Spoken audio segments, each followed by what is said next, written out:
Olá, tudo bem? Eu sou Elisa Willenberg e o título do artigo é Segurança em Laboratórios Universitários, Avaliação Ergonômica com Método de Paris. O professor orientador foi o professor Dr. Fernando Gonçalves Amaral e nós somos da Universidade Federal do Rio Grande do Sul.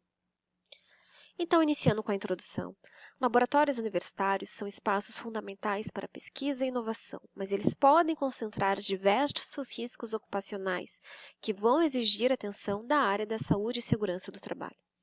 Apesar da conformidade com normas internacionais, ainda há um espaço significativo para melhorias na cultura de segurança, especialmente melhorias voltadas para a conscientização e percepção desses riscos presentes pelos trabalhadores.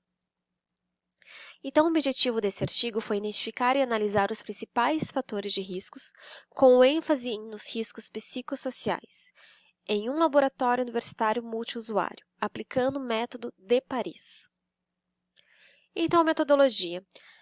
A pesquisa foi de natureza aplicada, com abordagem qualitativa e finalidade explicativa. Foi realizada em um laboratório acadêmico multiusuário de biologia, em uma instituição pública de ensino superior. Nós temos algumas fotos do laboratório. A metodologia contou com 3 etapas. Primeira etapa de observação presencial, onde foram realizadas análises das instalações físicas, foram coletados registros fotográficos, foram avaliadas o layout, organização de trabalho. A segunda etapa foi a aplicação do método de Paris, onde foram realizadas entrevistas individuais com os trabalhadores.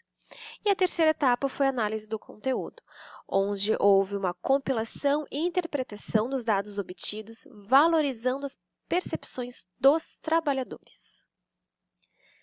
Falando um pouco mais sobre o método de Paris, ele seria em relação à escutativa e participação dos colaboradores.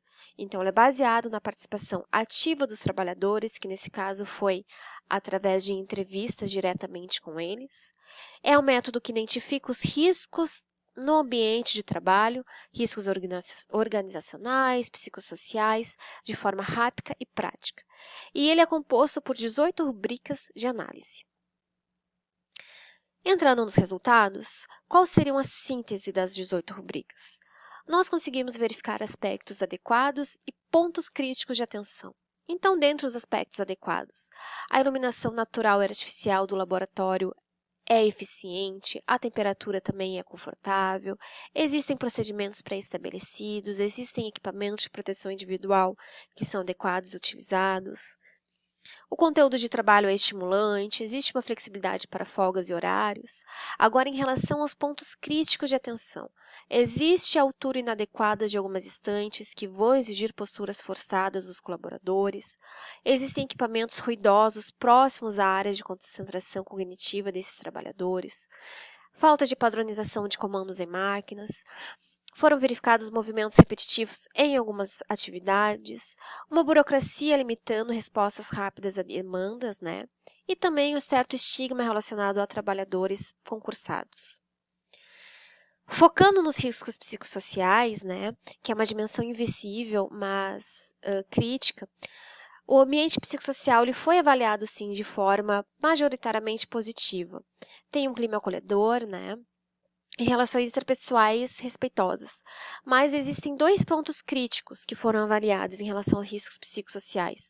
Primeiro, com a estigma institucional e a burocracia excessiva. Então, esses 2 itens podem fazer com que haja desmotivação a longo e médio prazo dos trabalhadores e também podem levar a frustrações, desgaste emocional, elevando a carga mental e a sensação de impotência diante das demandas operacionais das atividades ali do laboratório. Então, as conclusões. O método de Paris ele se mostrou eficaz para captar as percepções reais dos trabalhadores, e foi permitido identificar os riscos ergonômicos e riscos psicossociais. Recomendações: ajuste de layouts físicos, redução da burocracia institucional, fortalecimento de uma cultura organizacional. E como limitação foi o número reduzido de participantes. Para as pesquisas futuras, devemos ampliar a amostra e estender a investigação a outros laboratórios acadêmicos. Muito obrigada pela atenção.